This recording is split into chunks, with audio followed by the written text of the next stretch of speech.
you are someone on a fitness journey, what is your biggest motivation to keep going? I was recently asked this question because I've been sharing my fitness journey here on TikTok and have posted just a few little things, tips and tricks that have worked for me along the way. I've lost about 14 pounds in 6 weeks, and someone asked me what keeps me motivated.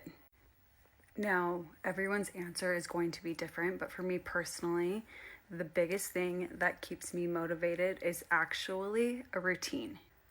When I finally came to terms that I wanted to make a lifestyle change and I wanted to set some goals for myself, I found it really difficult to achieve those goals when I didn't have a routine set in place, and it would just make me frustrated. I would lose motivation. It made me think that my goals were unattainable when that actually really wasn't the case. Because when you think about it, if you're going to make a lifestyle change, you have to have a routine for that lifestyle change. Otherwise, it's overwhelming, it's overstimulating, and ultimately things won't get done that you want to get done. However, it took me a minute to realize that. But when I started in January, my main goal was to just try to work out once a day, 5 days in a row, and try to eat healthy. Those are good goals to have. However, I did not have a routine in motion to make any of that happen for me. So a month later, when I would step on the scale and see that absolutely nothing changed and my body didn't change at all, I would get really frustrated. And that's when I realized something's got to change even more. Around like the Super Bowl in February, that's when I took things up a notch. And this is where a lot of trial and a lot of error will come in when you're on this sort of journey, and that's okay. I did minimal research and again, just mainly focused on the goals instead of the routine. Although I did change a few things, I still hadn't really committed to that lifestyle change, that full routine that you do every day to get you to where you need to be.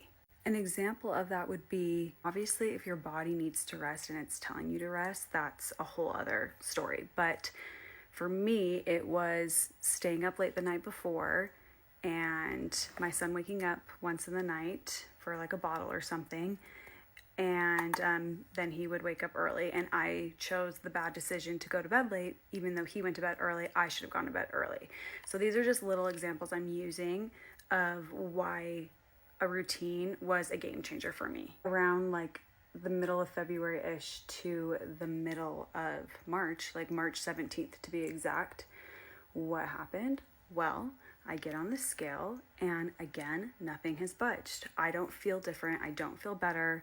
I don't know exactly what's going on. And so then I really kicked into gear. I did so much research. I reached out to people and ultimately decided, okay, what needs to happen is I need to break some habits that are holding me back and create new habits that are only going to get me to where I want to be, which again, all comes down to a routine. And I can confidently say the hardest part about creating a routine is getting into the habit of it. It took me a solid 2 to 3 weeks to really feel like, okay, I like this. I have learned is both lifestyles were and are currently hard, and I have to choose my hard. So in conclusion, my answer to this question is, if you can find a routine to fall in love with and it makes you feel good, I promise you the motivation will come and so will the results. It does take a little bit of time, a little bit of trial and error, but you will get there and it'll be so freaking worth it.